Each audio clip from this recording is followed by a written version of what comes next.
Достар, қазір мен сіздерге етсіз фаршпен нан салма жасауды көрсетемін. Мен каналыма тіркеліп кетіңіздер, алдын ала рахмет. Осылай бір жұмыртқа, суымызды, ұнымызды қосып, қамыр илеп аламыз. Қамырымызды 15-20 минутқа салфаңға салып қоямыз, ию қану үшін. Және де пиязымызды, қызанағымызды, сәбізімізді көбіктеп турап аламыз.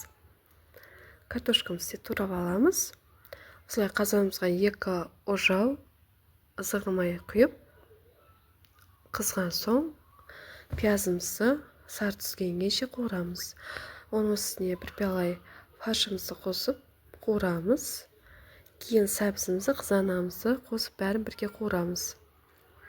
Оның үстіне бір ас қасық томат қосып бәрін бірге қуырамыз. 2 кесе мұздай су құйып, қайнаған соң картошкамызды салып бәрін бірге қайнатып пісіреміз. Өз қалауларыңыз бойынша тұз, приправаларыңыз қосасыздар. Қамырымызды жайып аламыз. Қамырымызды өз қалауларыңыз бойынша кессеңіздер. Мен осы қамыр-ауқатқа кескендей кестім. Сіздер өз қалауларыңыз бойынша кессеңіздер болады. Қамырымызды пісіріп аламыз. Ал подливкасіне өз қалауларыңыз бойынша көкшөптер қосасыздар. Мен кинза қостым. Жарты сағатта подливкаңыз піседі.